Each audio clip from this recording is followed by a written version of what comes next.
Hello, everybody. Welcome into Tiger Talks Wrestling. We are here again tonight for a few hours. Little different reason. The Raw on Netflix debut was decent last night. I expected more myself, but you caught that from me already. With their second episode next Monday night on Raw, when things get back to normal, we won't have the Hulk Hogan's, the Undertakers, the Rocks to be taking up time on Raw. That wasn't needed for some of it.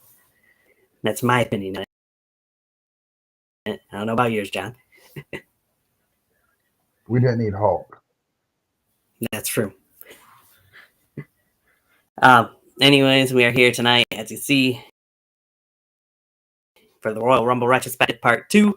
Thank you for being here and watching. I am your host, Tony. That is John. We're missing our third. He'll hopefully be in at some point in time. But we're going to get the show on the road here tonight. Got 8 Royal Rumbles to discuss here on this show. First one we're going to talk about the 1995. Yeah. First one to talk about the 1995 Royal Rumble match pay-per-view. The show kicks off with the bad guy, Ramon, defending the Intercontinental Champion Double J with the roadie. 18-plus minute match to kick off the show. And we get a new Intercontinental Champion out of it with a little help from the roadie and Jeff Jarrett. Not exactly probably the most popular decision at that point with the crowd at that point in time.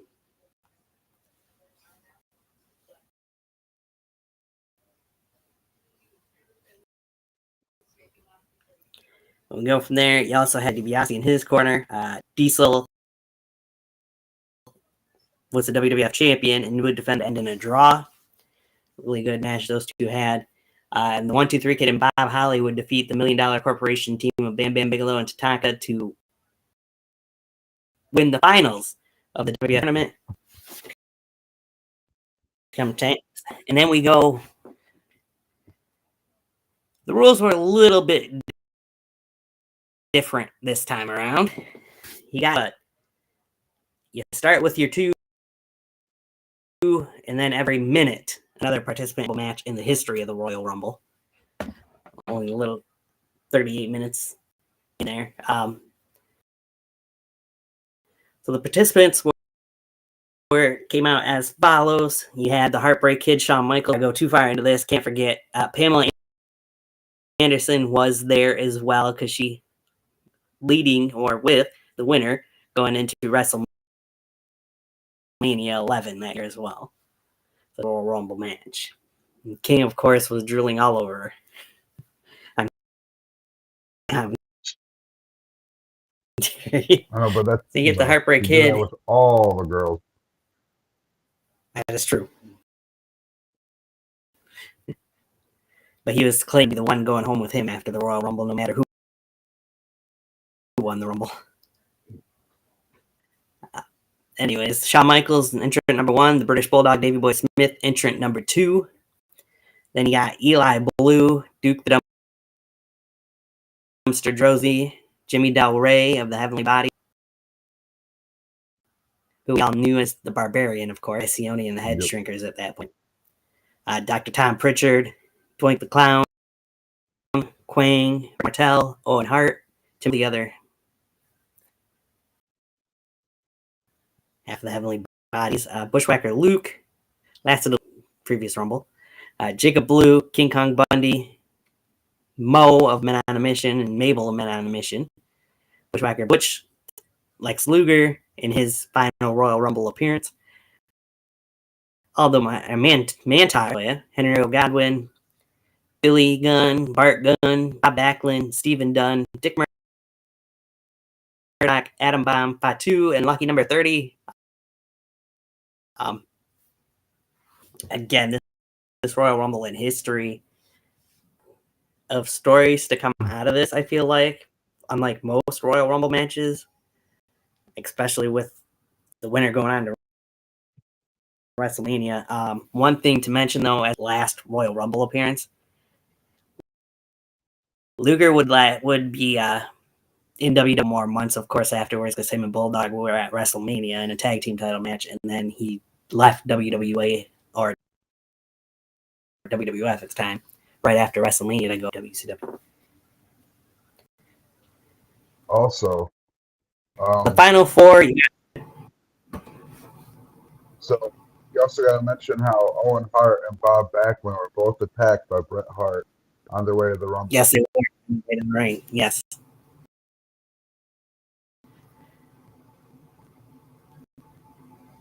Yep, because Bret wanted to. Bret attacking Owen led to Owen in the ring and charging right towards Davey Boy and getting dumped out in 3 seconds. So Owen did not last long at all. Bob Backlund, when he finally came into the ring, he lasted 16 seconds and eliminated by Lex Luger. So Bret did damage to both of those two and cost them the Royal Rumble. Just like they cost Bret earlier in the show the World Wrestling Federation Championship in the match with Diesel. So we go down to the final four. You got Shawn, Bulldog, Crush, and who was Lex Luger. So you got the two guys who would end up, Luger. You got two guys who end up being in the tag team title match at WrestleMania, and then you got the guy who was in the WWF Championship match, and you got Crush. I was surprised, and still surprised, when you look back to see Luger get eliminated first out of those four by Crush and Shawn together, because he was pounding on Shawn, and then Crush comes from behind and dumps, or no, I think it was Crush he was pounding on, and Shawn comes from behind and dumps him over the top. But see that happen, the Bulldog, to bring us to the first time ever in the Royal Rumble. You have the number 1 entrant and the number 2 entrant is the final Rumble match. But that wouldn't be the only first time ever that we'd see in this at the end of this Royal Rumble, because Davey Boy would clap rope, thinks that he's won the match, only for Shawn to have only one foot touch the ground, roll back into the ring, Davey Boy off the ropes to the floor. Shawn Michaels went, and clearly you can see in the replays, only one foot, Shawn Michaels' feet, hit the floor. So Shawn was the winner of the Royal Rumble match.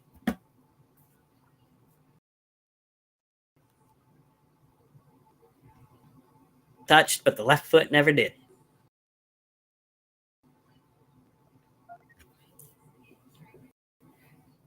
You could tell at that point in the transition mode, I feel like, because a lot of those names, definitely not big names that were in that Royal Rumble match for the most part.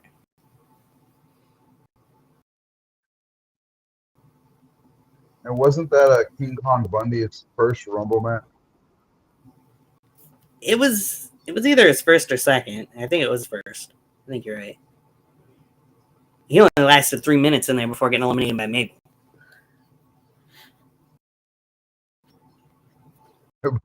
But he did toss Mo right out.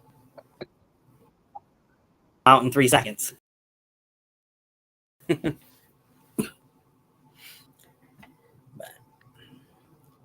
it's kind of a lackluster Rumble. The only thing that really is memorable, I would say, from that Royal Rumble match is the way that it ended, for the most part.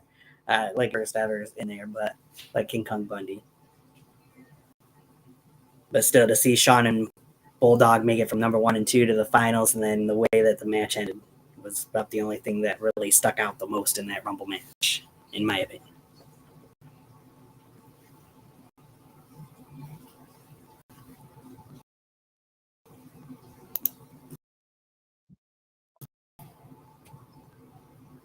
I agree with that. 1996? Yeah. Whoops, not 97, 96. See, it pops up there. Maybe it's not going to show either one. There it goes. Move on. Fresno, California, the Selland Arena for Royal Rumble 96. This one was a little bit better of a Rumble. Ahmed Johnson defeats Jeff Jarrett by disqualification, kick off the show. Body Donuts with Sonny to retain the tag team titles.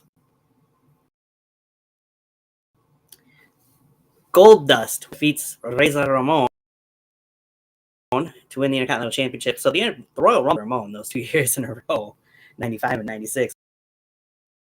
He lost the Intercontinental title at both shows. But You're forgetting, though, from the very opening of the show, this was the pay-per-view that had Sonny in the tub. Yes, that is true. It did.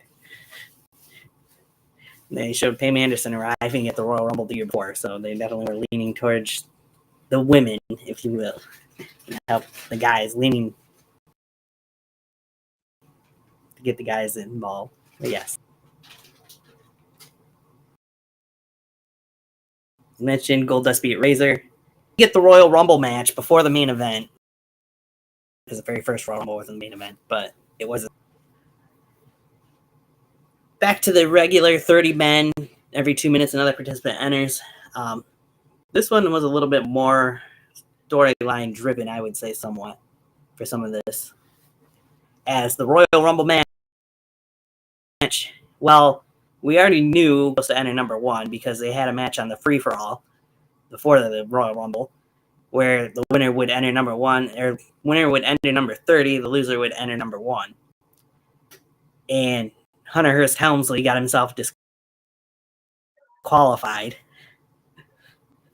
After he originally won upon review, he got disqualified. So Hunter Hearst Helmsley enters number 1. His opponent that night was, of course, Duke the Dumpster Droese on the match, so he goes in number 30. So we knew number 1. Triple H, Henry Godwin, as they rekindled their rivalry to start the match. Bob Backlund's number 3. Bob Holly, King Mabel, Jake the Snake, Dory Funk Jr., Yokozuna, 1-2-3 Kid, Takeo Omari, Gilbert, Squat Team number 1 and 2, Owen Hart, Shawn Michaels, Hakushi Tatanka, Aldo Montoya, Diesel, Kama, the Ringmaster, Barry Hort, 2, Isaac Yankem, DDS, Marty Jannetty, the British Bulldog, and Duke the Dumpster Droese was the order. Now, Triple H lasted a match, but he lasted just over 48 minutes and was the Iron Man in this match. So that kind of told you, in my opinion, like there was going to be big things to come for Triple H. And they were right. Of course, he was technically originally supposed to win the 96 as well. So until the infamous Madison Square Garden incident, the click that year.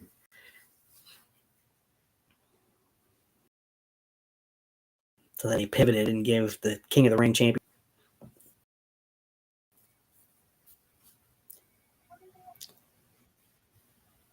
Bob Backlund, of course, was getting up there in age. He didn't last. He lasted 12 minutes and before getting eliminated by Yokozuna. Some big names, big guys in there, Yoko and Vader. But to mention big guys in there, because as I said, you guys. Good. What was funny? It's funny because Yokozuna is the one that eliminated him in '93 as well.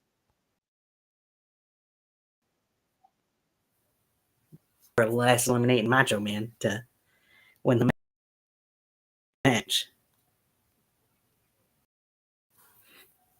As I mentioned, you got Squat number 2. The funny part of that was Squat Team member number 1 got eliminated by Vader just before the buzzer went off for Squat Team member number 2 to come out, and both guys come back into the ring, and they both get taken out by Vader and Yokozuna. But you could tell those were 2 big guys, even though they were just called Squat Team member number 1 and number. Almost they were like identical twins. Yeah, they were identical twins. This was the first time, I got to mention this too. This was the first time this in a WWF ring at that point.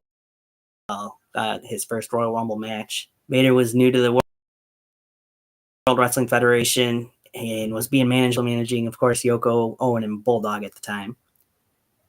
So when Yoko and Vader were going at it, Jim Cornette did not seem too happy. Well, when does Jim Cornette ever seem happy on the floor? Only when his guys get a win, pretty much. The interesting thing for that was when Yoko and Vader were fighting, it dumped both guys out of the ring at the same time as well. Not something you would have expected for one person to dump those two big guys out of the ring at once. Especially not a Shawn Michaels. Right.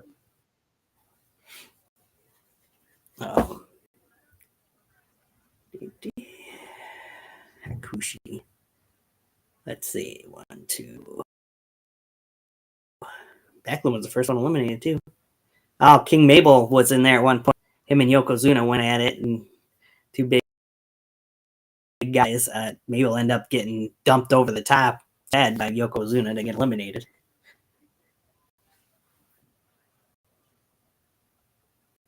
Jake the Snake got eliminated by Vader, which wasn't surprising. Team members 9, 10, some. The 1, 2, 3 kid lasted good 15 minutes before getting eliminated by Shawn.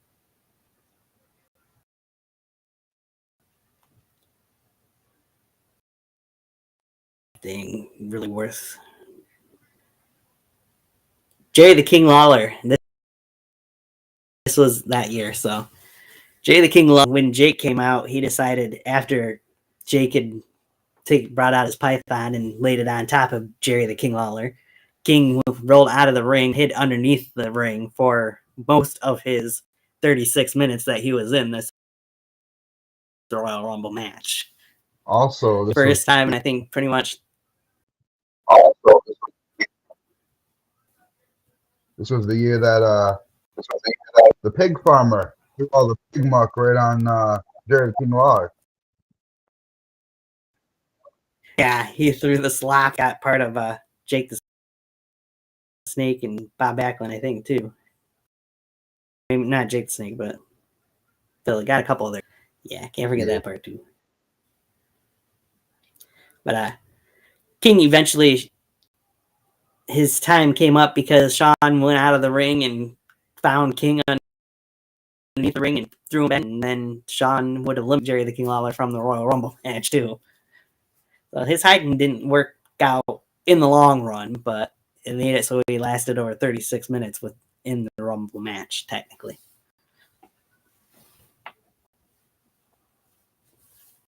Probably spent a good 20 minutes at least under the ring. Yep. So who were the final four that year? Bob Holly almost lasted 4. We'll get down to it. You got Diesel, Dog, and The Godfather. Kama, yep. Yep.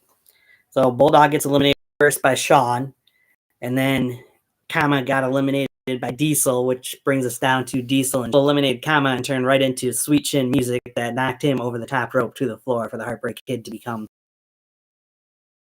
the second ever back-to-back Royal Rumble match. So, Shawn had 8 eliminations in that match, which wasn't a record because the record was at that point, but yeah.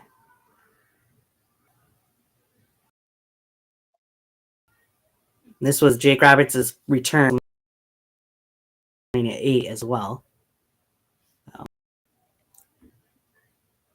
Then the 95 Rumble, but still a little lackluster on, I would say, of course, Shawn winning is the big news. I would say the bigger news, though, was what happened after the match. Because Diesel goes back into the ring, and you think, first Bulldog on the outside, and then he goes back into the ring with him, and it looks like he's going to attack Shawn, his good friend, but instead ends up doing the high five with Shawn. But then, as Diesel's leaving the ring,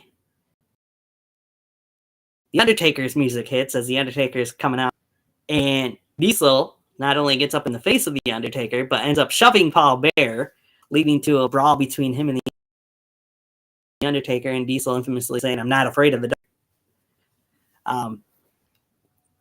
That, of course, leads to their match that they had at WrestleMania that year between Diesel and the Undertaker, later on in this show and at February's In Your House as well. Also, there was a bot in that Royal Rumble. Yeah. Because if I remember correctly, Stone Cold, the ringmaster, whatever you want to call him, was supposed to be in the final 6, but after I think he was gonna brawl with Fatu, and he had slipped. He couldn't grab hold of the rope like he was supposed to and fell to the outside. Good little note there. Yeah, because he did get eliminated by Fatu. Yeah. Before Fatu got eliminated by Doc Johnson.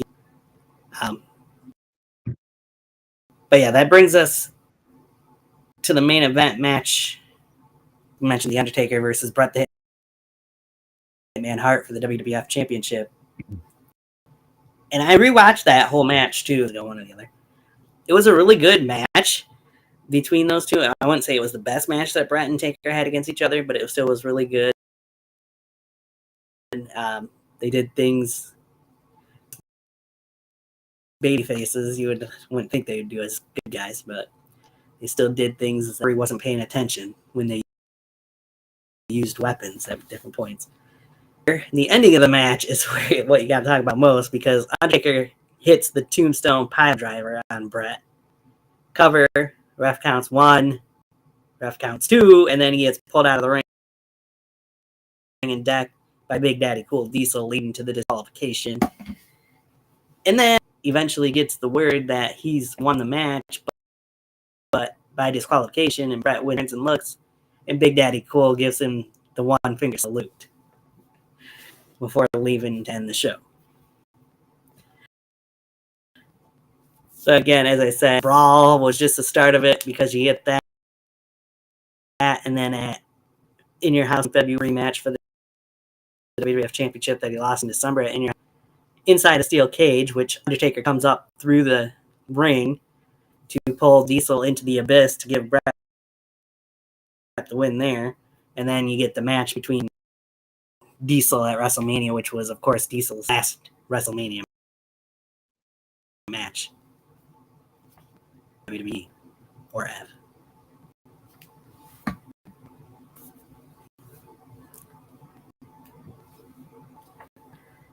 I would say it was a good Royal Rumble event that year. Not great, but it was good in '96. It was definitely better than 95. Yes. That brings us to the 1997. Whoop. When I get back to where I was at, because I just bumped the button. 1997 Royal Rumble live in San Antonio, Texas, in the Alamo Dome. Of course, this was all built around how Shawn had lost the WWF Championship to Sid at Survivor Series in '96. Sid had taken out both Shawn and Jose Lothario after the match. So this is Shawn's redemption storyline. Of course, being in his hometown and his family all there. The show would kick off with Goldust with Marlena in his corner losing to Hunter Hearst Helmsley with Mr. Hughes as his bodyguard. Chip on the line as Triple H retains. Ahmed Johnson defeated Hugh. Vader, with help from Paul Bearer, would defeat The Undertaker.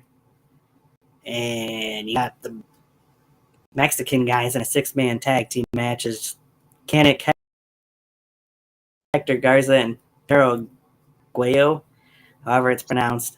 That's that. Defeated Heavy Metal, Fuerza Guerrera, and Jerry Estrada. There's more Mexicans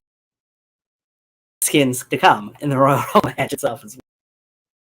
And I'm looking forward to you pronouncing every single one of them. And butchering probably many of them. But speaking of the Royal Rumble match, that'd be up next. Guys in there. This was the first year that every 90 seconds another competitor would enter the Royal Rumble match instead of every 2 minutes. So we start off with Crush and Ahmed Johnson as number 1 and number 2 in the match, which makes sense because it's the Nation versus Ahmed, because Ahmed has his history with the Nation at that point. So Ramon, Phineas Godwin, Stone Cold, Bart Gunn, Jake the Snake, British Bulldog, Purath, the Sultan, Mil Mascaras, Triple H, Owen Hart, Goldust, Cybernetico, Farouk, Savio Vega, Jesse James, Bret Hart, Jerry the King Lawler, Fake Diesel, Terry Funk, Rocky Maivia, Mankind, Flash Funk, Vader, The Undertaker are the participants in this match. We'll get to the big storyline at the end because of who wins the match and how big of it. But Fake Razor Ramon, I don't even remember exactly the name of Razor, but I don't know how to pass him off as a fake version of Razor Ramon. At least Glenn Jacobs / Kane, or whatever you want to call him, looked similar to what Kevin Nash did. He shouldn't have been that way. Like Razor, other than the gear, that was about it. He was too charismatic to be Razor Ramon. Sure, let's go with that. He was too something. He only lasted 17 seconds. Smiling half the time. That you need to keep a straight face. I mean, you don't smile as the bad guy. That's true. You don't. Reason in. But anyway, as mentioned, he only lasted 17 seconds before getting eliminated by Ahmed Johnson. And then Johnson does a stupid thing. Farouk starts heading towards the ring, and Ahmed Johnson jumps over the top rope to eliminate himself, go after Farouk. But he's not the only one to eliminate themselves. Which will come into play later. No, he wasn't the only one to eliminate himself in this one. We'll get to that in a minute. But Crush would eventually get eliminated by Phineas. Yeah. Phineas gets eliminated by a little bit of a warpath as he eliminates 3 guys in a row because he eliminated Phineas, then Bart, and then Jake the Snake in a little bit of a rematch from the 96 King of the Ring finals. You were talking Mil Mascaras, like he didn't understand the rules of the Royal Rumble. He goes out of the ring through the ropes, but then climbs up to the top rope and does a dive off the top rope and eliminates himself.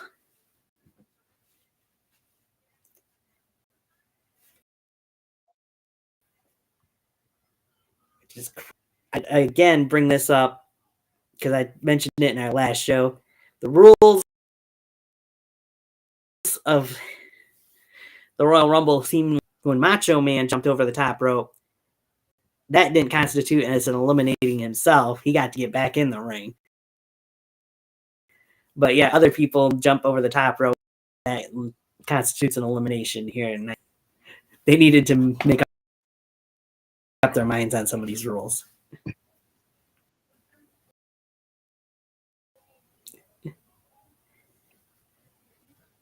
But anyway, Triple H gets eliminated by Goldust by Owen, actually.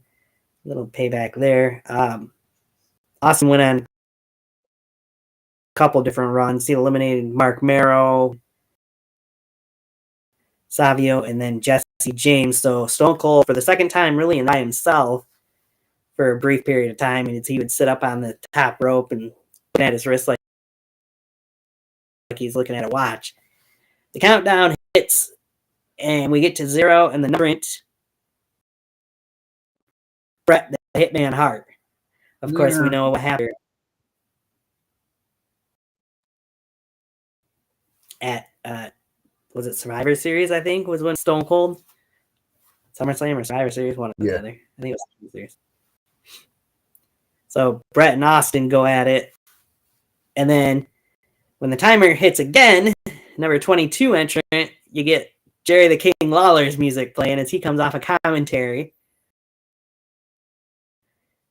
Goes into the ring, only to get decked by the Hitman and knocked right back out as the King lasts 4 seconds in the Royal Rumble match. Kind of a waste, really, that could have been used with somebody else, probably, instead of bringing King off the commentary.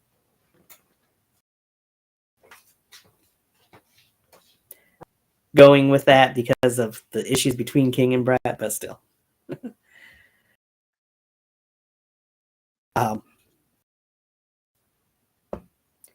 Flash Funk was in there for a brief period, gets eliminated by Vader. Anyway, that brings us to go to the final 5 in this match, because you got Austin, you got Bret, you got Taker, you got Vader, and you've got Mankind. Final 6, sorry. The Undertaker. Austin, because Mankind and Terry Funk, to the referees are watching those two. Austin gets eliminated by Bret the Hitman Hart, but none of the referees see it. So Austin ends up getting back in the ring. He goes over and dumps out Vader and the Undertaker at the same time. And Bret the Hitman Hart eliminates Fake Diesel, only for Bret to then get eliminated by Stone Cold Steve Austin as a 1997 Royal Rumble match.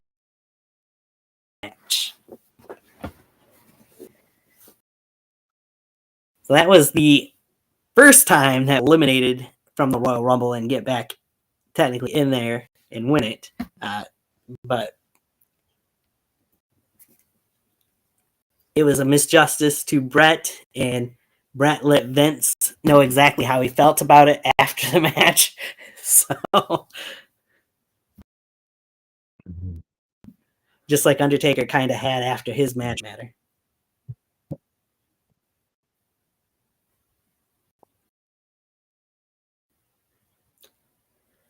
Austin, who went 45 minutes and 7 seconds and had 10 eliminations in the Royal Rumble match, which was tied for a record at that point.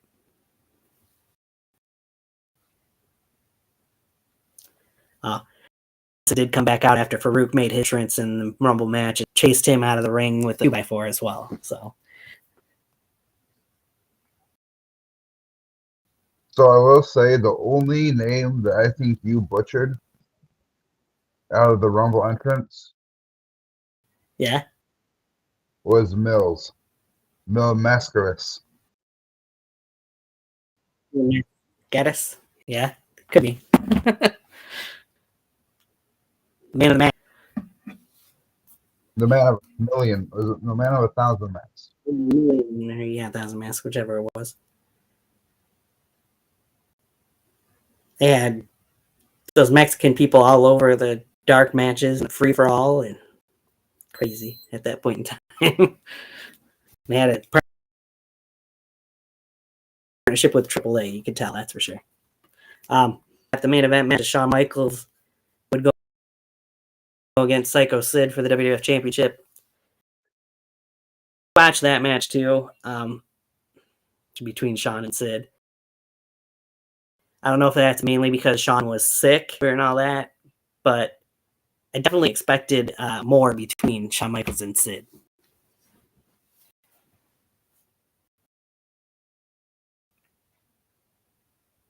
His hometown. Yeah. Of course, Shawn gets the camera against Sid as referees out and manages to hit Sweet Chin Music to get the 1, 2, 3 to win the WWE Championship for a second time, though.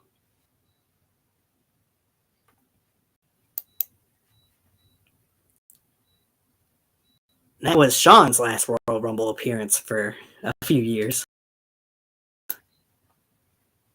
Anyway. Yeah.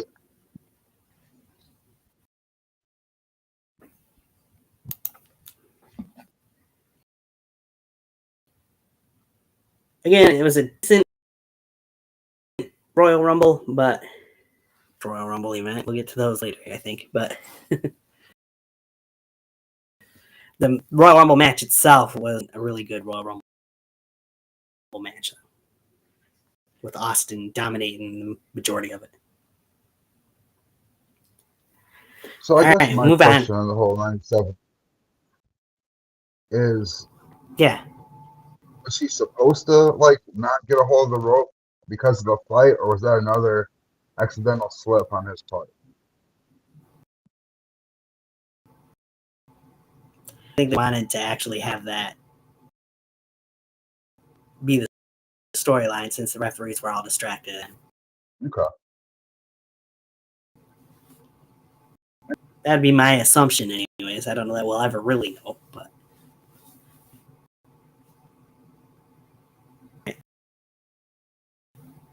So we move to 1998. We get the first match, Goldust with Luna in his corner, but this was technically the artist formerly known as Goldust,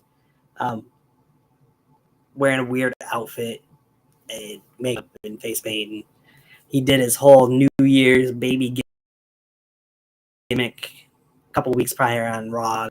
Dustin was just doing weird stuff at that point in time as Goldust. And had just recently broken up with his wife Marlena on TV, and that's why Luna is his manager. Anyway, he gets the opening contest against Vader. And Vader beat the crap out of Dustin here.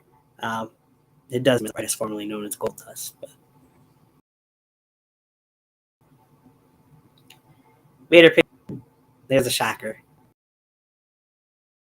And then you got Sonny, a special guest referee, as we got Max, Mini, Mosaic, and Nova defeating Tarantula. So Sonny's in there referee.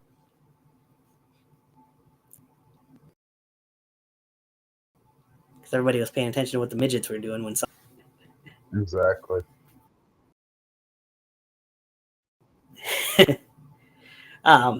Championship against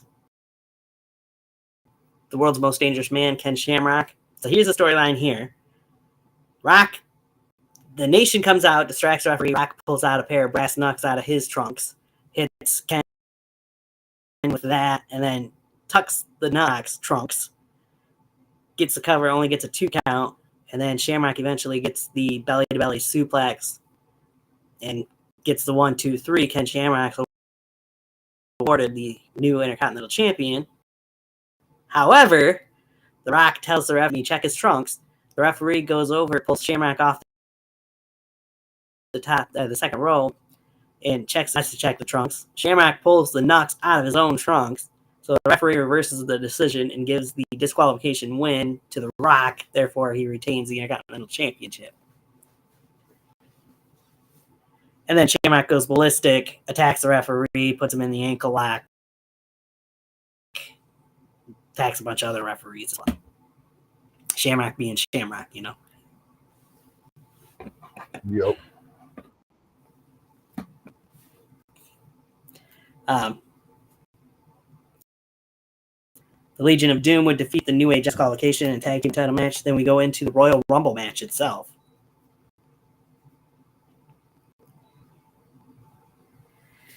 So this one's quite an interesting Royal Rumble. We'll go over some storylines, not just the entrances, because we kick off the Royal Rumble match with Cactus Jack, number 1. And, of course, Chainsaw Charlie, number 2, a.k.a. Terry Funk. Yeah. And we get the Chainsaw Charlie, and Cactus Jack throws chairs at the chainsaw. Crazy to start off the Royal Rumble, that's for sure.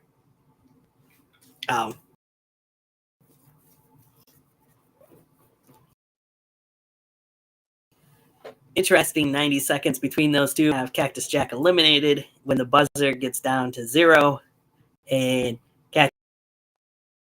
Chainsaw actually pulls back on Cactus and says, "Hey, look!"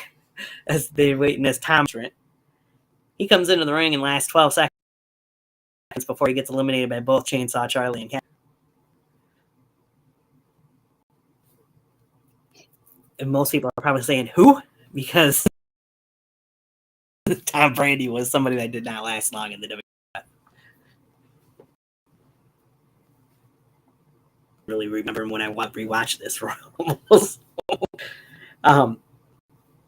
Entrant number 4 was The Rock, who definitely lasted a lot longer than Tom Brady did because he lasted over 51 minutes and 32 seconds. Ball with The Rock. He's the Iron Man. Mosh came in next, then Phineas Godwin, 8-Ball, Blackjack Bradshaw, Owen Hart. There's a couple things for Owen here before we go past.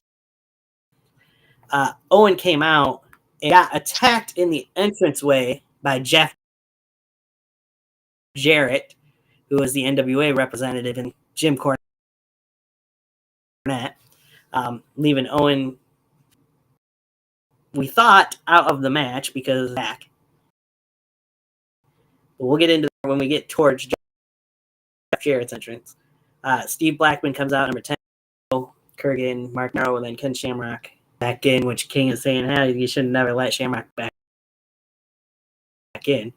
We'll get more into the eliminations later. And Goldust. And then Jeff Jarrett comes out, but Jarrett gets out to get some revenge on Jarrett. And Owen would bench because he would eliminate Jeff Jarrett after a minute and 5 seconds. In a little bit. Honky Tonk Man would make his return for one off, I believe, at the time. Was supposed to be the number 22 entrant.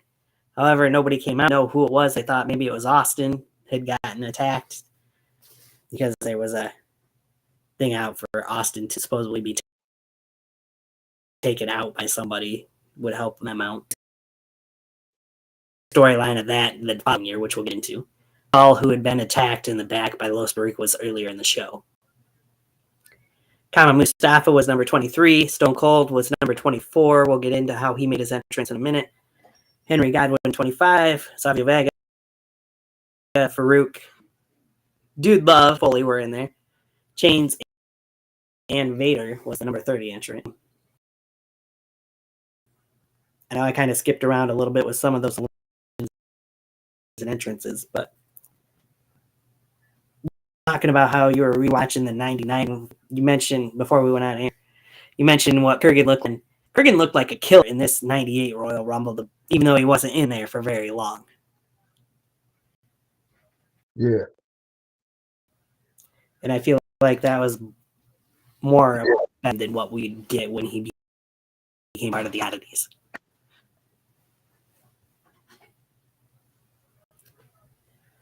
I mean, With this the guy, leather helmet and the tie-dye out.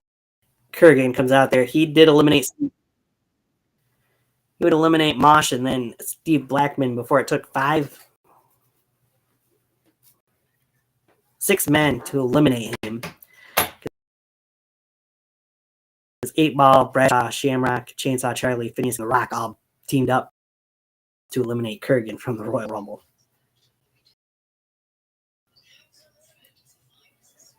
His entrance would eliminate Chainsaw Charlie, making it so he was in there 25 times after Chainsaw had eliminated Cactus.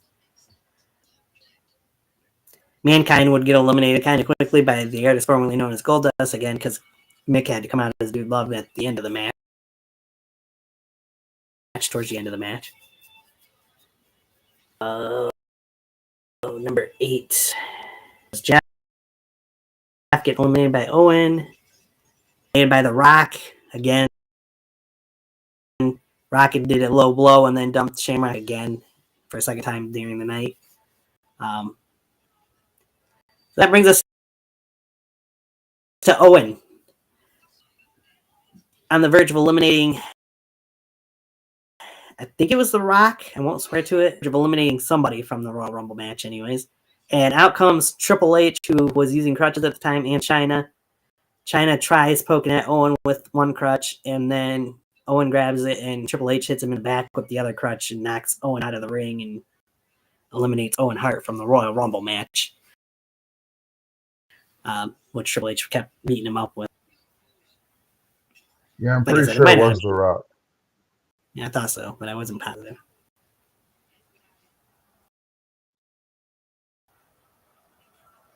So to eliminate Owen. So Ahmed Johnson had been out of action for the most part for quite a while at that point. And when you see him come out as the number 20 entrant here, you could tell this wasn't the same Ahmed Johnson prior. He was way out of shape, and he didn't even look like he should have been in this Royal Rumble match, to be honest. Brown teamed up to eliminate him in 3 minutes and 18 seconds, but it definitely wasn't.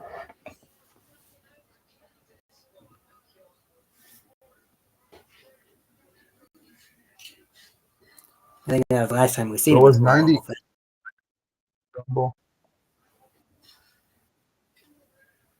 Was 98 Mark Henry first Rumble?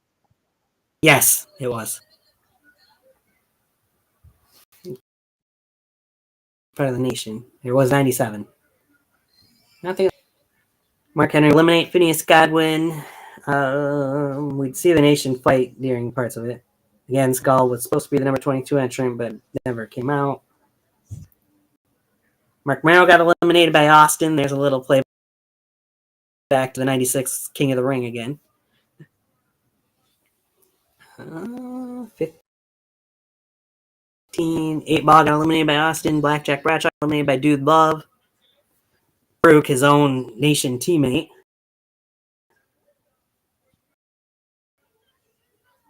You can talk to me by video. All that. Comment by Austin. Savio, Henry Godwin. The final 4 in the Royal Rumble match. The final 5, actually, I'm going to go with. You got 4. Yeah. Austin, Rock, Farouk, and Dude Love as the final 4 in this the 90. Dude Love eliminated first by Farouk.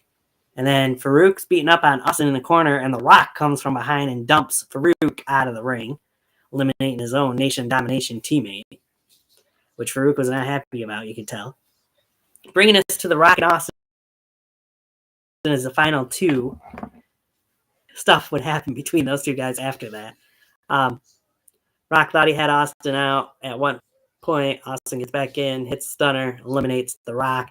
Austin becomes the 3rd back-to-back Royal Rumble match winner to win this one. This time he didn't have to actually be eliminated first to go back in. But 7 eliminate seconds. I think at that point probably was an elimination record for most eliminations in a Royal Rumble match at that point, since he had 10 the year before. Altogether. Oh, maybe okay. not. But... I mean, total, not one Rumble.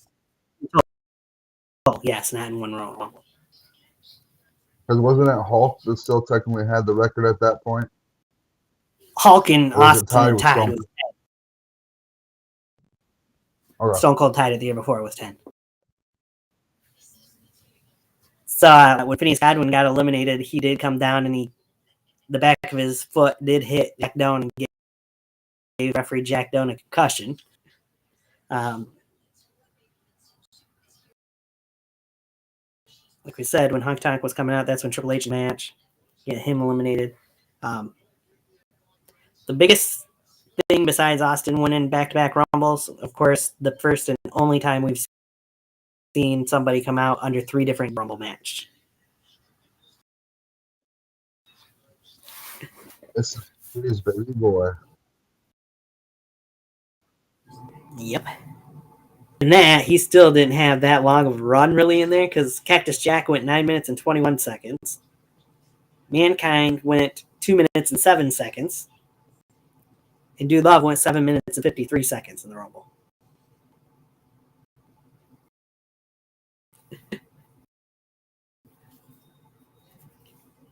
So he's in the Royal Rumble match between three people, between three different characters.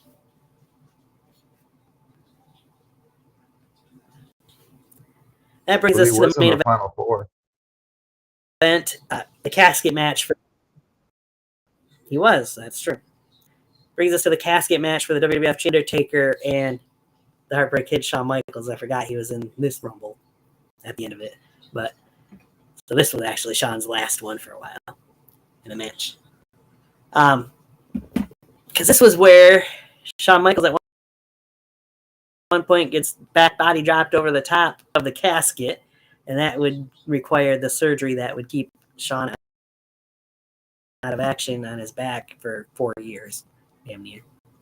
But with help from, because of course did beat the Undertaker in this casket match, and then after the match, this was probably the thing we've ever seen at that point in time. Kane goes to the back after wheeling the casket towards the entrance ramp and brings out an gas can, uses the axe on a bunch of holes, pours the gasoline on it,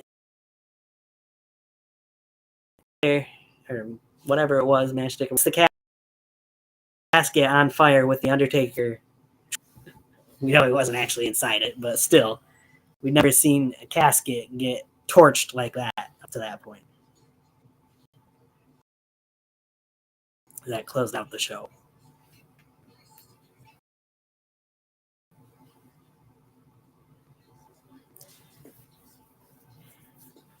I would say, in my opinion, even though there's one match I don't really care about, that mini's 6-man tag match, this was probably one of the better Royal Rumbles at that point in time. Yeah, I'd agree with that.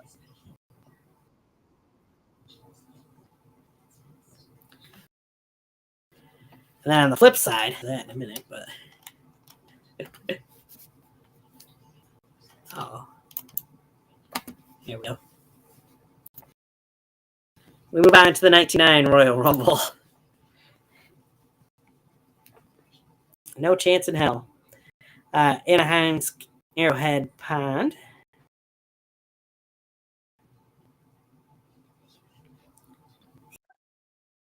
You got Boss Man beating the Road Dogg in the opening match. Ken Championship. X-Pac beats Gangrel to retain the European title. Win with Shane McMahon in a strap match to retain the women's title. I think we got to talk about this. The match that was before the Rumble itself. The I Quit match for the WWF Championship. Mankind versus The Rock. One of, in my opinion, one of the most brutal I Quit matches in the history of the WWF.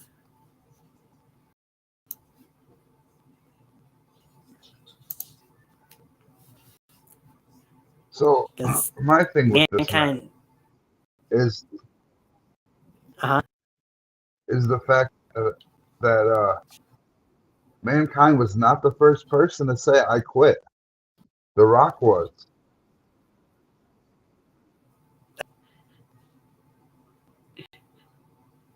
That is very true, because he said he was going to make Mankind say I quit.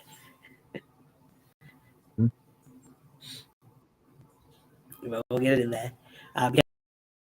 Because The Rock would handcuff his hands behind his back and delivered like 12 chair shots, I think, right to the head of Mankind. Yeah. Michael Cole was beside himself on commentary because of this. And after the last chair shot, I quit. But you could obviously tell it wasn't Mankind actually saying it. I mean, even when they're taking the handcuffs, definitely out cold. There was no way he could have said I quit in the first place. But The Rock's awarded the win. He's the new WWE. Yeah. he was the new WWE. It was probably the most brutal I Quit match ever. Probably ever in WWE history. Why shots like that to the head again because of all the CTE stuff. So That's true. Was unsettling, even though 2 weeks later at WWF Championship back from The Rock at halftime heat, how he was able to come back and wrestle 2 weeks later.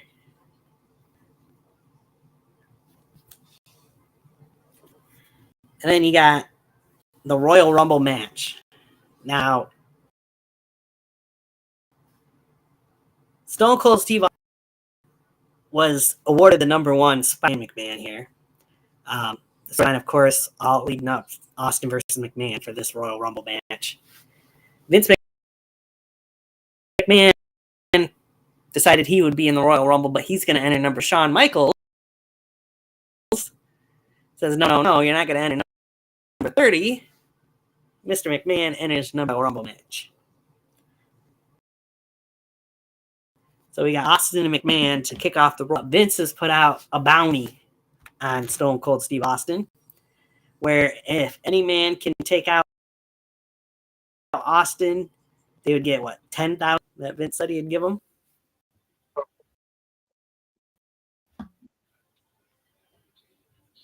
I can't remember the exact amount without. It probably tells me on here. Yeah, definitely brutality. Hold on. Because I'm sure it tells me on here.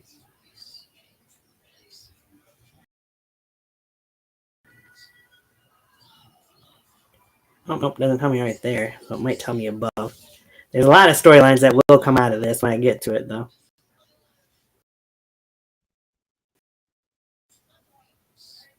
I said, stop that.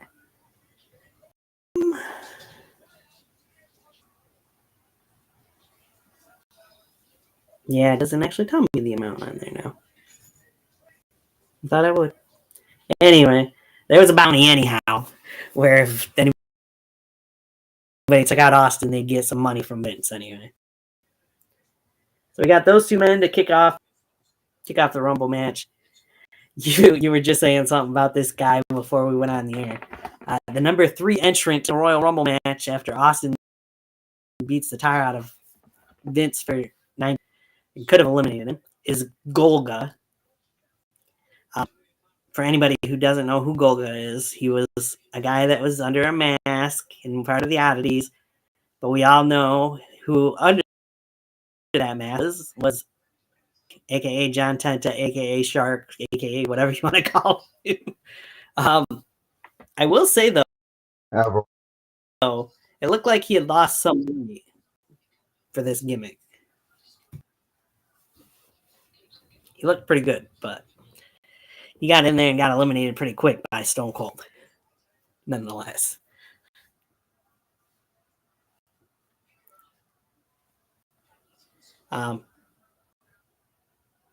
Austin and McMahon go at it, and they actually go out of the ring and brawl all the way to the back, where we get to the women's bathroom, and the corporation's there, and they beat up Austin. The timer hits 0. Outcomes don't see. They're telling us on commentary who it is, but we don't see him until after the beatdown. Darren Drozdov, as part of the Legion of Doom entrant. And then after the corporation's done beating up on Austin, then we finally get back to the ring, see Droz, and then the number 5 entrant comes out, and it's Edge in his Royal Rumble match debut. And then I was hoping Eddie would have been here for this, because he mentioned the next entrant is Gilbert. Gilbert,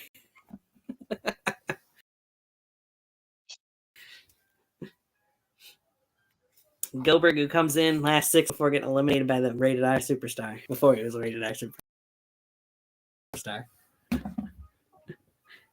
Poor Gilbert.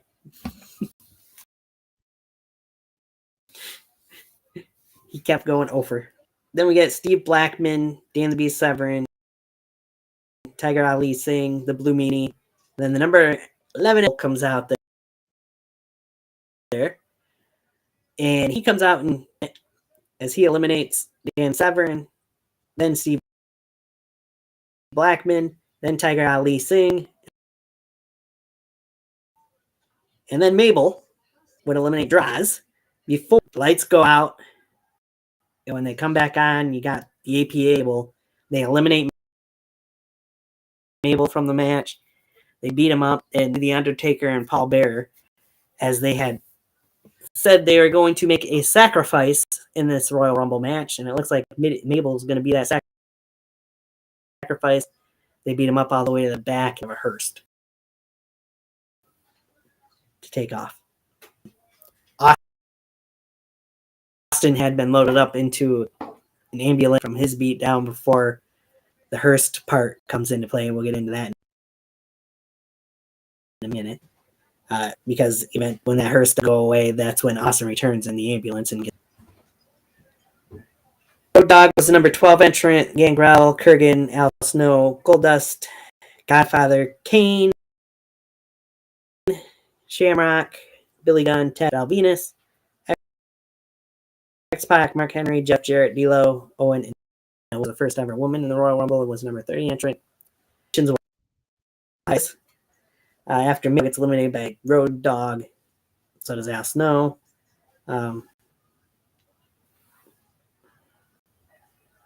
And Kane comes out and eliminates Road Dogg and Godfather and Goldust in succession before eliminating himself from the Royal Rumble match because Vince's guy wanting to put the straight jacket on Kane, and Kane didn't want the orderlies and getting away from the orderlies pretty much. That's when Austin comes back and he comes in and eliminates Shamrock, and then Destin. I was going to say then Boss Man, but it wasn't Boss Man. Then X-Pac gets eliminated. Jarrett's out by Triple H. Mark Henry gets eliminated by Chyna. So Mark Henry becomes the first person eliminated in the Royal Rumble match by a woman. Chyna would then turn around and get eliminated by Stone Cold Steve Austin. Triple H eliminates Val and then gets eliminated by Austin.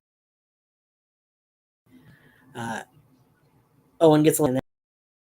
That leaves us to the final four. It's D'Lo and Boss Man. D'Lo goes out by Boss Man, so it's 2-on-1 technically. But because Austin would take out the Boss Man, leaving us down to the final two, being the first two in the Royal Rumble match for the second time in the history of the Royal Rumble. Austin and McMahon. Looks on the way he wants it to, and Austin's going to become a 3-time Royal Rumble winner years in a row. Out comes The Rock, and Austin and The Rock words with each other, and Austin goes over to try and deck Rock, and from behind Vince dumps Austin. We get Mr. McMahon as the Royal Rumble match winner. Thanks to The Rock. A lot of things going on in that Royal Rumble match. It leads to Austin and The Rock in their second, of course. Sorry, first ever. No. First ever, yeah. Their first ever WrestleMania match for the WWF Championship that year. But again, Austin and Rock were the final two of the year, but Rock and Austin, and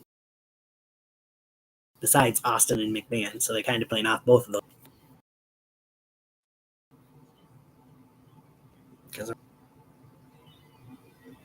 This was a decent Royal Rumble, but I'd say 98 was definitely the better Royal Rumble event.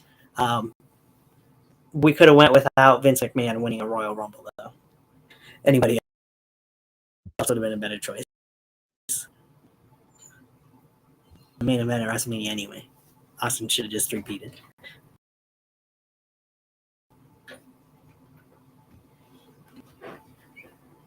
In my opinion, anyway.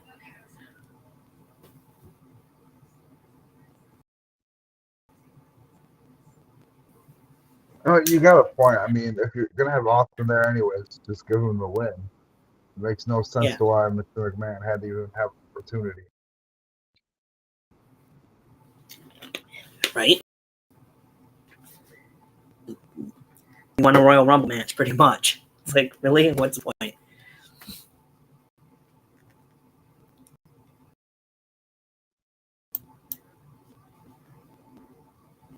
All right. Yeah, a little under half an hour, so I'm going to try and go through these last three kind of quickish.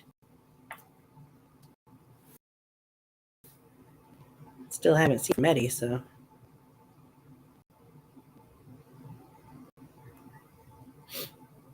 We go on to the 2000 Royal Rumble in Madison Square Garden. I wouldn't be surprised if Eddie Wood was there since it was in New York, but he might have been.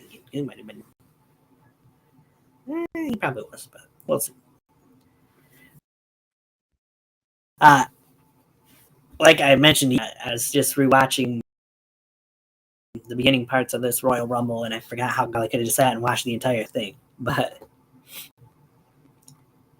Royal Rumble 2000 kicks off with Kurt Angle coming out to face a Mr. New York's own human suplex machine himself, who comes in and has a decent match with Kurt Angle and ends up choking him out with the Taz mission to kick off the show. Gets stretchered out of the arena afterwards because he's been choked out. The Hardy Boys beat the Dudley Boys in the inaugural tag team tables match. Dudley's his own match, and they get beat. Chris Jericho defeats Chyna and Hardcore Holly in a triple threat match to become the undisputed WWF Intercontinental Champion, because him and Chyna both were technically the Intercontinental Champions going into the match. New Age Outlaws beat the Acolytes to retain the tag team titles.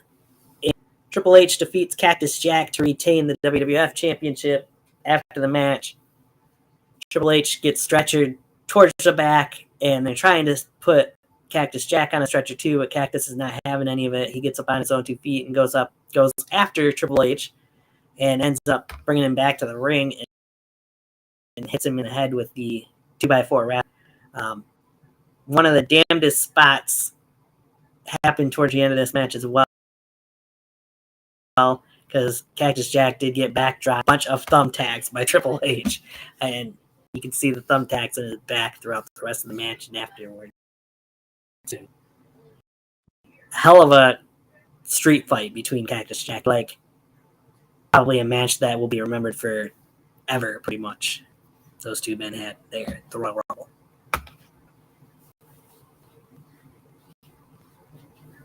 Back-to-back years that Mick Foley was involved in brutal matches for the championship at the Rumble. Well, he was the perfect guy for that. That's true. Very true. Then we move on to itself. You got D'Lo Brown and Grandmaster as the first two entrants in the Royal Rumble. Number 3, Christian number 4. And yes, I skipped over the women because they don't technically show it as a result because it wasn't an actual match. It was a bikini contest or whatever they want to call it. So, Christian, the number 4 entrant, Rikishi, number 5. And honestly, Rikishi was the story for the majority of it because he dominated this match quite a bit. At one point, even eliminating his team partners of Grandmaster Sexay and Scotty 2 Hotty, 2 cool dance moves. And he did some dancing afterwards. But Rikishi had 7 eliminations in this match. So, and technically, there's other people that lasted longer than him in the Rumble. Because the Iron Man actually, at 26 minutes and 17 seconds, was Test.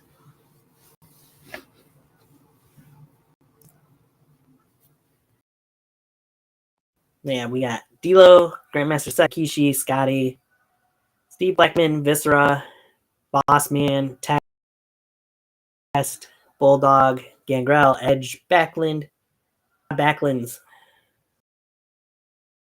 last Royal Rumble, close to it, if not. Jericho, Crash House, China, Farouk, Road Dogg, Al Snow,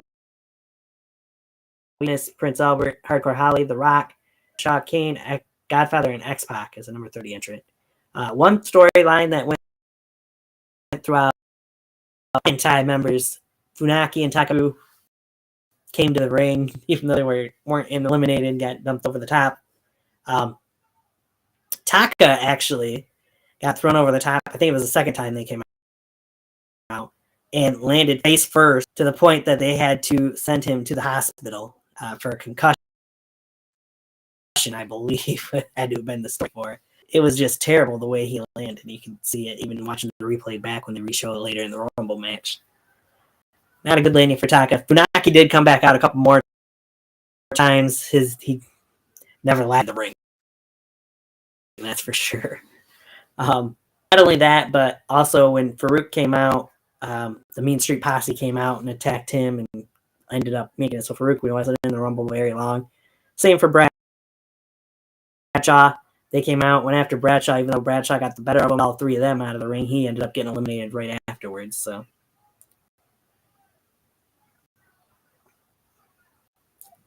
like I said, Rikishi had 7 eliminations, so he had big spots in the match. The final 4, however, for the Rumble were X-Pac, Kane, Show. However, it shouldn't have been X-Pac because he did get eliminated. Just the referees didn't see it, so he got back into the ring done a couple of years prior. So, actually did get eliminated Kane, which shouldn't have happened because, like I said, X-Pac was eliminated, even the referees didn't see it. And then X-Pac would get eliminated by the Big Show, leaving us with Big Show and The Rock. Those two went at it for a minute or so, and then had the match won because this was Big Show's first ever Royal Rumble in February of '99 in the WWE or WWF. Big Show had The Rock up on his shoulder, cat, and Big Show's the one that ended up hitting the floor. The Rock wins the Royal Rumble. The Rock gets on and mentioned how he's come back to Madison Square Garden, and then Big Show comes in there and ends up dumping Rock over the top rope, kind of spoiling the victory.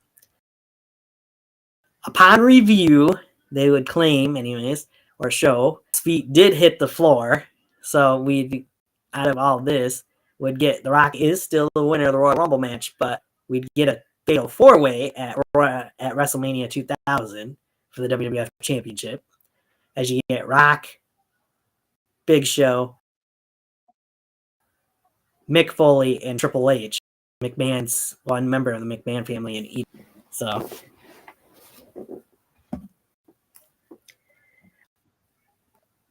I will say, in my opinion, this was probably the best Royal Rumble pay-per-views in general in Royal Rumble history, in my personal opinion. I wouldn't say that it's the best of all, but I'm definitely in top 5, top 3 for sure. Right. I'll say this much, at least Royal Rumbles we're talking about tonight, I think I'd probably put this at number 1 out of 8 that we're talking about. Yeah. Even though it's close because the other two.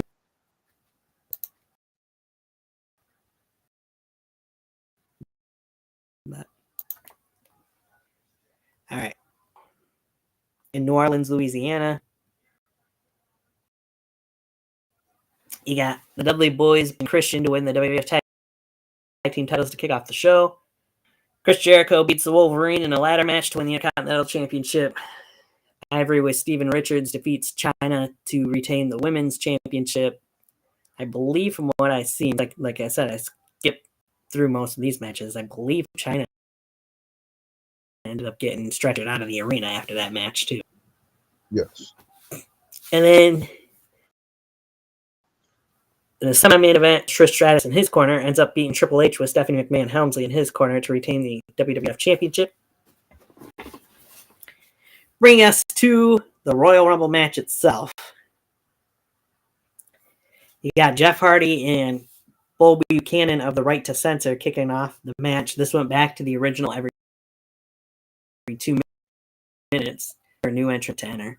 Matt Hardy would be entrant number 3. They'd quickly take care of Bull Buchanan. Farouk, entrant number 4. He only lasted 58 seconds against the Hardys. And then the 5th entrant, the first celebrity to enter a Royal Rumble match, the now host of Price is Right, Drew Carey, and comes out and takes his time to get in the ring, and the Hardys end up fighting on the top rope and end up eliminating each other. Drew Carey's in there alone.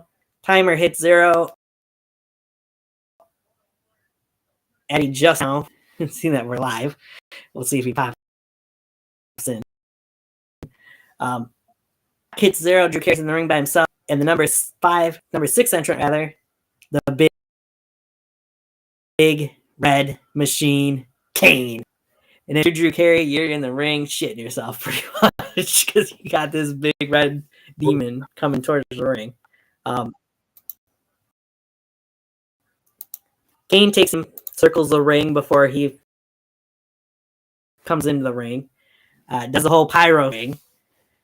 Gets a hold of Drew Carey. Looks like he's going to choke slam him. The clock hits 0, and Raven comes running out with a kendo stick in hand and hits Kane. And Drew Carey decides to do the smart thing, climb up the ropes, climb over the top rope, and eliminate himself from the Royal Rumble match. And tell Raven, good luck. You got this. Yeah. Which Raven did not this, but that's the side play. The first time really that we'd see a hardcore Royal Rumble match, if you will, here, because Raven pull out the trash cans and we'd see Plant in there, we'd see a bowling ball and sticks and fire extinguisher was used, that stuff, because Al Snow would come back after he had been injured by Raven as the next entrant. Perry Saturn comes out, Steve Blackman, Grandmaster Sexay, Honky Tonk Man eventually, but because Kane went on a rampage, Kane eliminated 5 men at that point. It'll get more, but he eliminated Grandmaster Sexay, then Steve Blackman, then Perry Saturn, then out comes the Honky Tonk at number 12. And the Honky Tonk Man decides it's time to sing his theme song, Shake, Rattle, and Roll. And as he's singing that, Kane turns around and nails him with the guitar after he took the guitar away from him. Honky Tonk Man. So that's 6 eliminations in a row by the Big Red Machine. By him. The Rock is entrant number 13, then the Godfather, Taz, Bradshaw, Albert, Hardcore Holly, K Quick, Val Venus, William Regal, Test, Big Show, Crash Holly, Undertaker, Scotty 2 Hotty, Stone Cold, Billy Gunn, Haku, and Rikishi. After Kane got those eliminations, the ring filled up a little bit.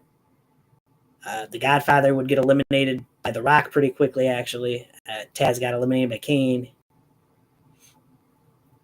And then William Regal next to go by Test by Big Show. 19. Albert, Dr. Holly. Kane and Undertaker would team up a little bit throughout this match as well to get back and forth, including poor Scotty 2 Hotty, who comes out there and gets decimated by Kane and the Undertaker. Gets a double choke slam and gets tossed out by both guys. It was nice to see Haku return to the WWF, but his time in the Rumble match was not very long at all. Just under 3 minutes before Austin eliminated him.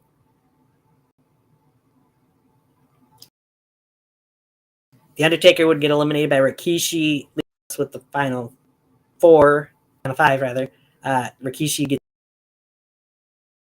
eliminated by The Rock as Rikishi went for the up his part of his gear, and then gets low blowed by The Rock instead and dumped over the top to the floor. Rock, Austin, and Kane is the final four.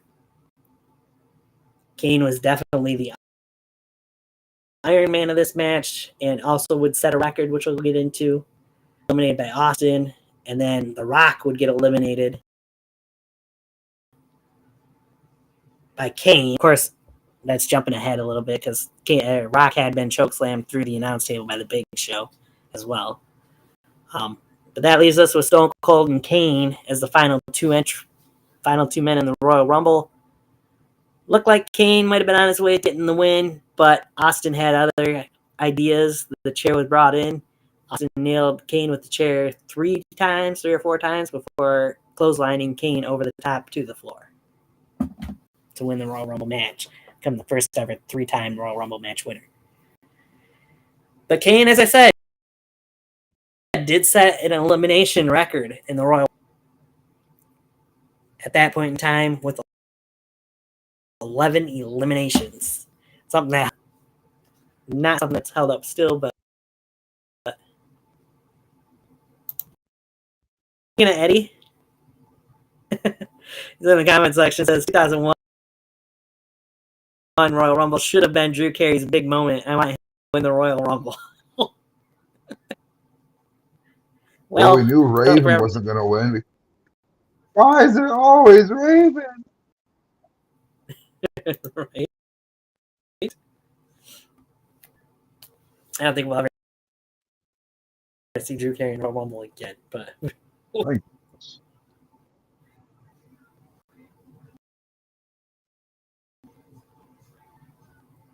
by Kane. So let me ask you this, and Eddie, since you're in the comments section there, you could jump in if you wanted to, but do you think Austin, I mean, I know it led to Austin and Rock at WrestleMania and Austin turning heel. Do you think that Austin was the rightful person to win this match, or with the way that Kane should have won the Royal Rumble match? In my personal opinion, I didn't think either of them should have won. Oh, who should have? But when it comes to those two, personally, I thought they should have gave it to Billy Gunn because of what happened to China earlier in the show. That's just my opinion. Kind of a pity win because, Okay. he's all those. But if you have to choose one of the final two, Stone Cold is going to be the fan choice, 100%. But the way you had Kane working his demonic butt off, Kane should have been the winner. Yeah. I felt like Kane should have won that match too. Personally. It's that he was dominant, like I said, and I think there was one maybe that him and Undertaker eliminated together, and that was Scotty, and I think the other 10 he eliminated all by himself. So, which is huge, and not something you see very often. That's competitive. Blackman with a trash can lid. Oh yeah, that was brutal. That trash can into the head. Incredible. Let's see what Eddie says. Scroll down. It's okay, Eddie. We changed it back. You just didn't see it about it earlier in the day. Thought we were doing this at 10 o'clock. That's okay. What? Yeah, well. That was before the what's, but yes. With the what chant. Eddie, if you want to leave any comment about the other Royal Rumble for this, you can. We can talk about it another time too, but there he is. I'm in the show, Eddie. Better late than never. Billy Gunn? What the fuck? Did you not hear the whole thing I said? I did. All they did Billy fucking Gunn. First of all, the final boss is here, and I thought we were starting at 10 o'clock, so I don't have my makeup on right now, to look pretty. Hey, hold up. You call yourself the final boss.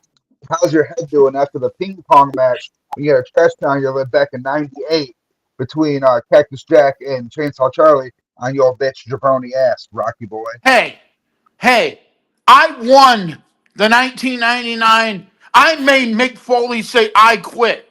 With a tape So you got to recorder. realize that, bitch. Okay, With what Tony was all right, what Tony was saying, yes, Stone Cold Steve Austin won the 2001 Royal Rumble, and then we had the heel turn with McMahon in Houston. Kane should have won it. He dominated that Rumble until the very end, and then it was a chair shot. Yeah, look at Kane trajectory. Austin really didn't need it. I know he came back from a neck injury, neck surgery, but Austin was already established. See what Kane could give you. And then you would have had, who was the champion at the time? Was it Kurt Angle? Yeah. yeah, Okay, maybe you put The Rock and then turn Kane heel. I mean, I would have loved to see, or have Austin win the belt at the next pay per view, and then you have Austin Kane. I feel like Kane should have had a more better instead of being in that lame ass, which was type of funny, in that hardcore match with Raven and the Big Show. I mean, I enjoyed it, but Kane should have got a better deal.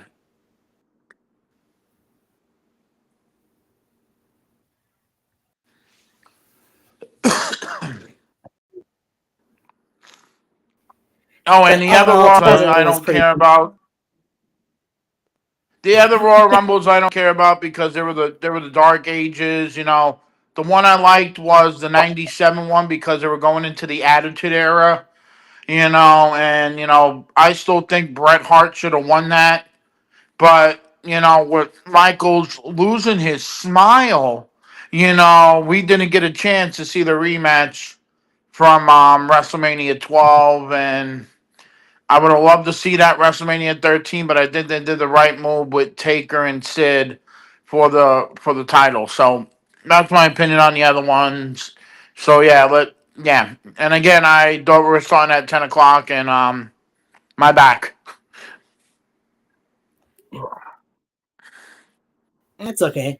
We said we in the day because John was able to get here earlier. So Yeah. Well, good. We love seeing our Pookie. Yeah, and what I love seeing? The best part about the Royal Rumble 2000. You know what I'm talking about, Tony. yes, What? Mae Young taking off her clothes? Oh, before that, it's the bubble wrap. Oh, yes, yes, yes. Um, I all was right. at that 2000 Royal Rumble. It was a really good match. The only one I got sick afterwards after I saw Mae Young's tits. I never want to see that ever again. Thank God. But seeing it live at the Garden, that was the most disturbing thing in the world. I believe it. Oh, All right, so we'll move on. 2002's Rumble. You got Spike Dudley and Taz defeating Dudley Boys with Stacy Keibler to retain the tag team titles to kick off the show. William Regal beating Edge to win the Intercontinental title. Trish Stratus beating Jazz with Jackie as a guest referee to retain the women's title. Ric Flair defeated Mr. McMahon by submission in a street fight, and then Chris Jericho defeats The Rock, being the undisputed champ. If you got anything you want to say about any of those matches, go for it quick before I go into the Rumble. Bless you. thank you. The McMahon one was really, really weird, but look what we got out of. Look what we got out of the match. We got the rebirth of the New World Order. That's true. You did. My minus the American, minus the, we got Scott Hall, Kevin Nash, and then we got the guy that got his ass booed out on Monday Night Raw, Hulk Hogan. Yes. Oh, and by the way, I checked something about his beer. You know they sell it at Rad Dad's?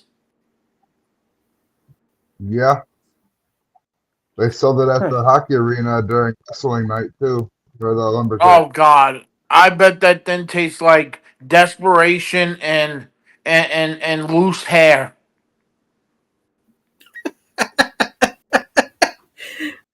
Sorry, Pat just came up. My Probably. bad.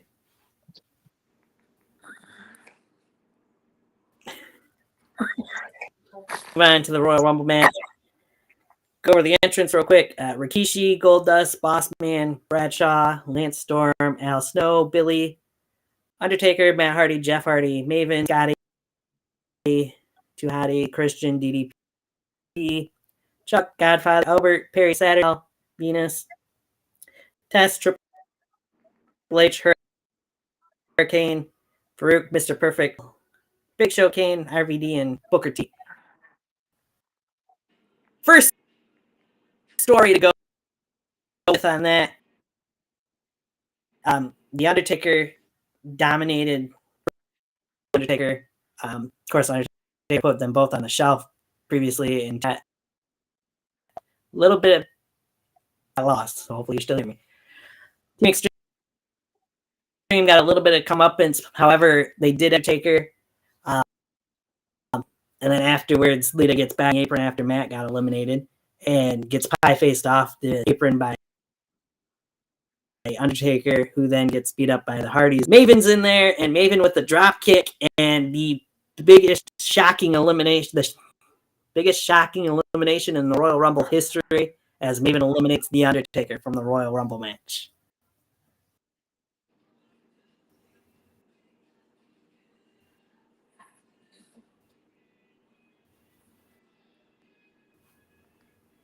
At least I'd still.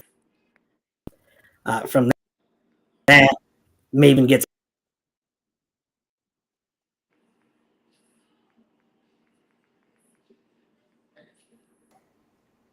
You guys still hear me because the microphone? No, I hear you. I hear you. Okay. The Undertaker gets a chair shot and then throws Maven back in the ring and then dumps him out properly and then beats him up all the way through the crowd to the back and tosses him through eats some popcorn. Just a mess. Poor Maven, the tough enougher, gets his ass kicked by the Undertaker after eliminating him.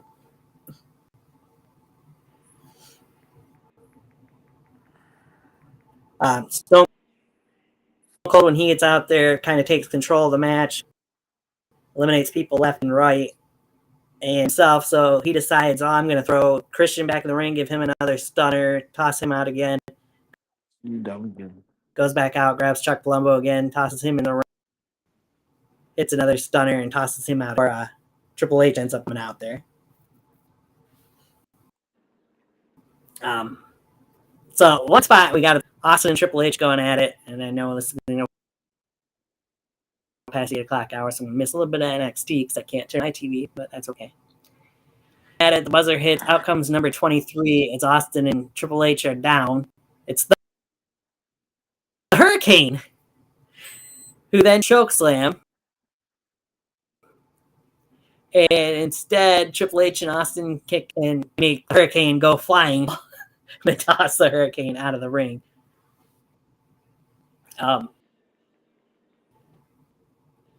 Mr. Perfect looked pretty good. And unfortunately, his final Royal Rumble appearance died a year and a month later. A couple weeks later, really. A year and a couple weeks later. The final four end up being Mr. Perfect, Kurt Angle, Stone Cold, and Triple H. But I want to mention just before that, RVD's out there. He hits a 5-star frog splash on Kurt Angle right away as soon as he hits the ring. But he gets a pedigree from Triple H. And then Booker T finally comes out there, and Booker grabs RVD and throws him over the top to the floor.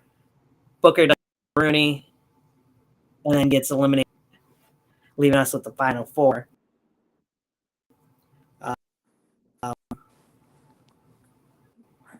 Austin would get eliminated by Angle, and then Mr. Perfect gets eliminated by Triple H, leaving us with Angle and Triple H.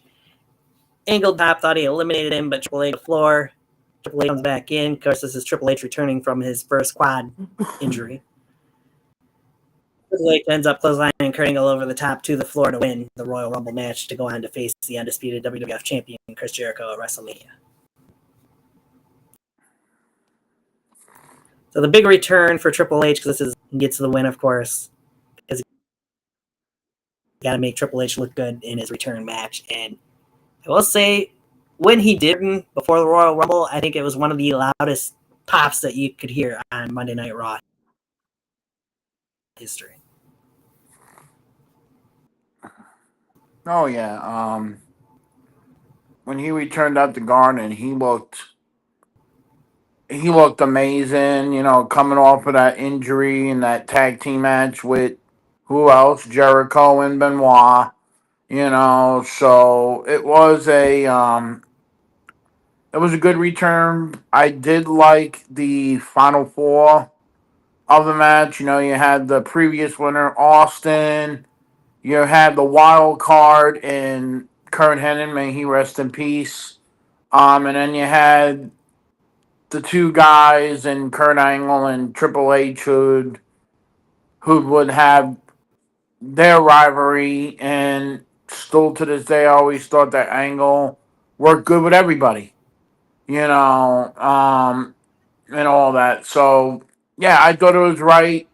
It would have been nice to see Mr. Perfect win a Royal Rumble after the jabroni Hulk Hogan's 1990. It would have been nice to see him win one, but they made the right choice. And again, when you mention the jabroni of the WWE and Hogan, look what he did to Triple H after WrestleMania, and Triple H really didn't have the undisputed WWE Championship, the undisputed titles that long because Hogan needed to be a champion again.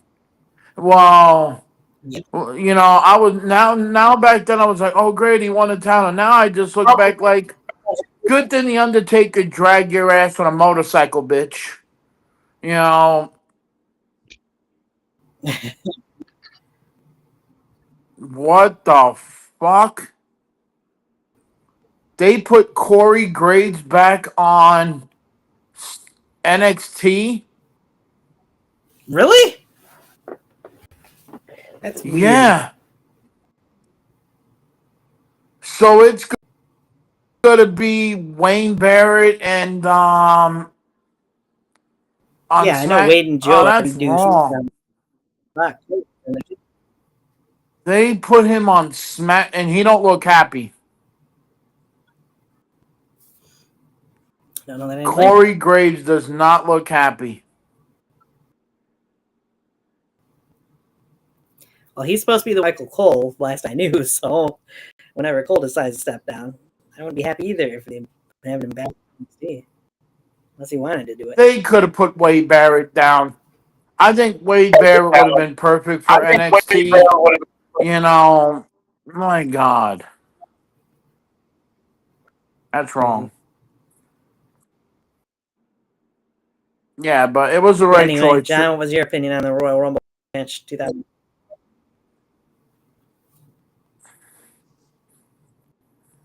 Overall, I thought it was a good Rumble match. Yeah. Like the Undertaker elimination, something you'll probably not see very often like that. And I thought it was funny before they elected the Undertaker, how they let Lita get involved, and he had all three of Team Extreme just kicking the shit out of him on the ground.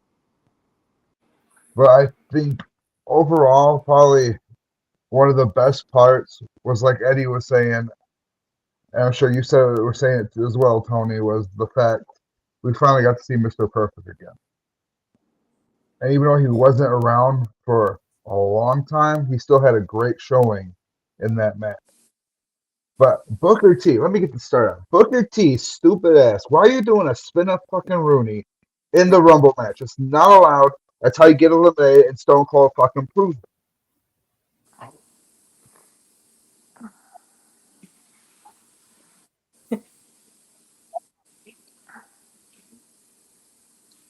Yeah. Well, That is true.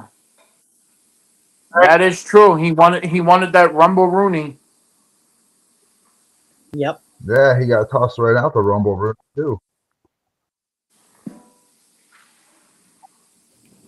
Yep. He sure did. Got what he deserved. But yeah. So it was all right. Rumble. Want to get your opinion on one more thing, Eddie, from one of these Rumbles. Mick Foley being the first person to make 3 appearances in a Royal Rumble match. Before he'd go on to some extreme WWF championship at the Rumble. If you're still hearing me. I can. You yeah, you There we want go. what were you saying? Something about Mick Foley? The fact that he entered the Royal Rumble match 3 times in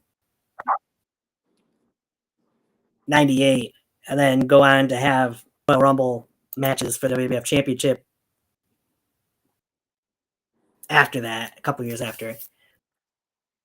But what was your opinion of seeing Mick Foley, Will, or the 3 different faces of Foley appearing in the one Royal Rumble match? Well, the '98 one, I enjoyed it because first you started off with that lovable, that I always loved it, Cassock Jack and Chainsaw Charlie.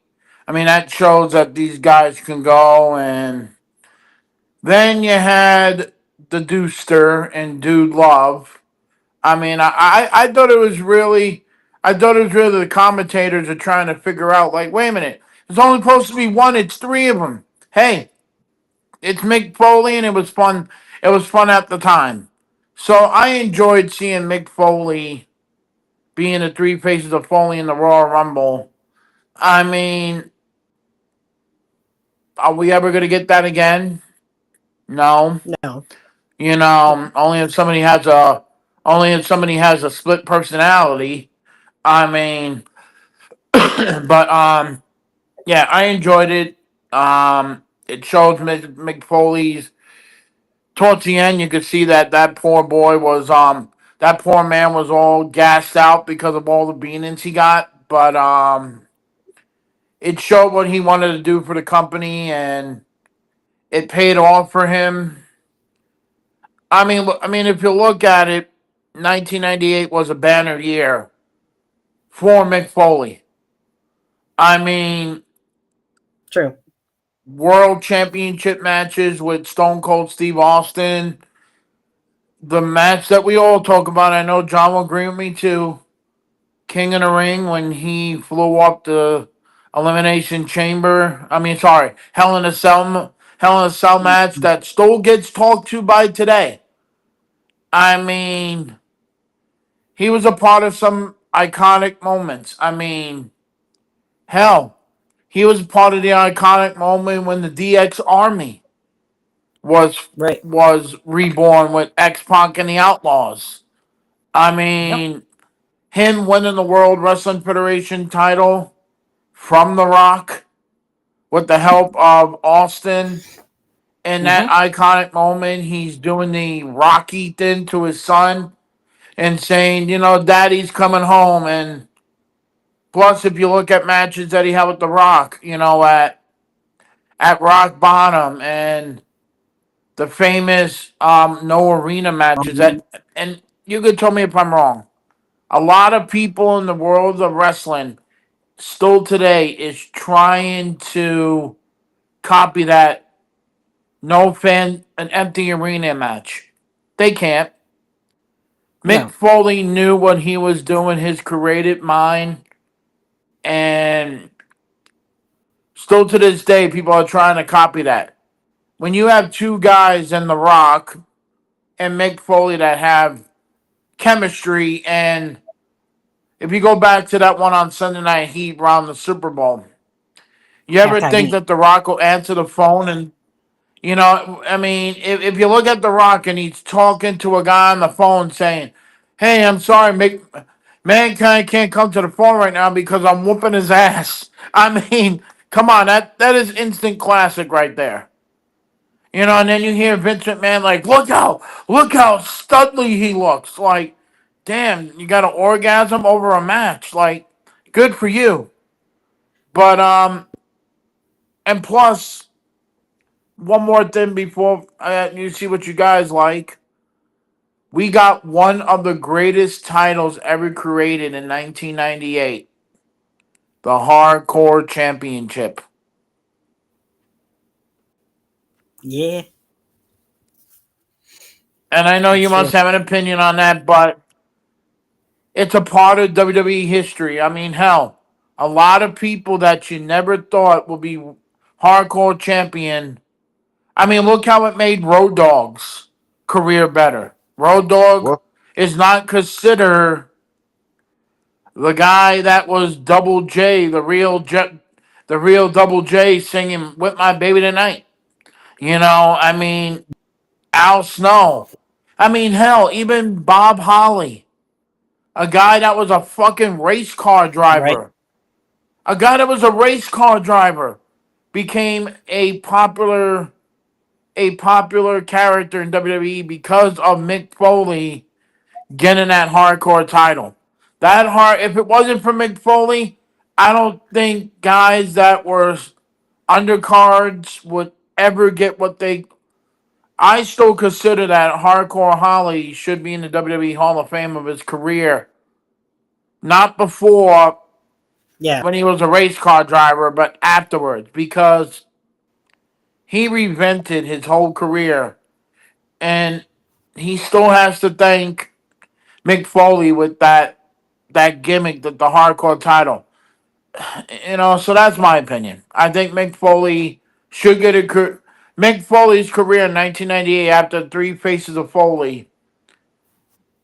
I feel like it changed his career, and that's why he's well deserving of being the WWE Hall of Famer. so a quick Right. question on the hardcore championship side of things. When you think the hardcore championship, who was the first person that comes to your mind? And Eddie, you can only say one, but who is the first that comes to your mind? Crash Holly. Well, You. yeah, Well, I do agree with Elroy. Um, I mean he upped it to a point that it was 24/7 for that belt. But my funny moment, and you could tell me if I'm right, Pat Patterson and Gerald Briscoe, the evening gown match. yes. I Lord. mean, Pat Patterson. We knew he was gay, but Pat dressing up as a woman should have never happened. Agreed. Ugh.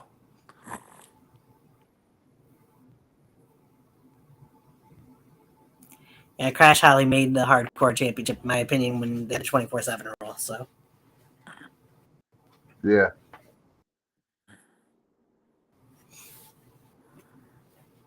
I mean, fighting in a playhouse and having a match in a laundromat. I mean, I compare Crash Holly's run with our Truth. The 24/7. I 93. European Continental TV Champion, whatever the fuck you call that belt. But when they brought back the 24/7 title, when they created it, I'm like, you could have just brought back the hardcore title. I mean, that belt was more. It was a Wing Eagle belt, and it was actually a more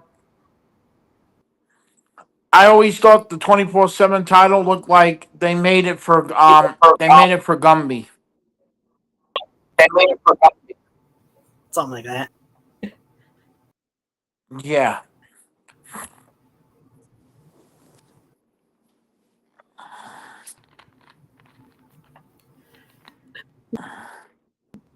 No. Anyway, that was the Royal Rumble 95 through 2002. Next week, we got part 3 of the retrospective, and it'll actually kick off with 2003 Royal Rumble, the first Royal Rumble under the WWE banner.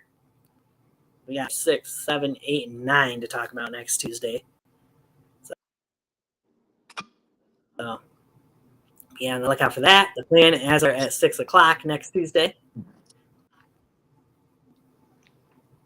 And then we'll have 2 more shows to do after that. So for Eddie, the final boss, and John. Oh, John, by the way, before I do, you had something you wanted to do yesterday, and I couldn't manage to get my shit together in time for it. You had a whole gimmick and everything. Look how happy he looks. I know, right?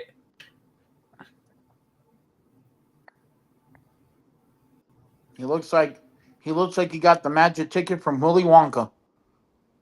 Listen here, this fucking Fergus Turquill coming to beat your fucking ass. You look at my fucking title again, you fucking piece of fucking shit. Come from fucking Dundee, motherfucker. Okay, hold on.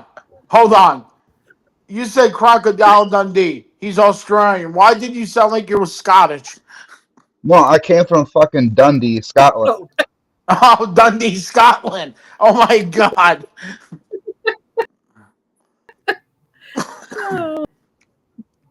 It's perfect. John has to grow out his beard. He could look like he could look like the who was that leprechaun from WCW? That crazy one. Yeah, I can't think of his name either. Jimmy Hart managed him. I forgot the damn name, but yeah. He just needs a shillelagh. He just needs a shillelagh, and he said it's a banger at the banger at the banger. But with how this is burger after burger after burger. At the burger. Oh my God. Well, are you watching this? New Year's Evil? No, not I at don't the get moment. it. I can't get it in my room. Well, we have a new NXT Women's Champion. Julia won? Yep. Expected that. Oh yeah, I did too. Yep, that means Butterface you better be careful. You better be careful. We might see Mercedes come and take that title. Oh God, no.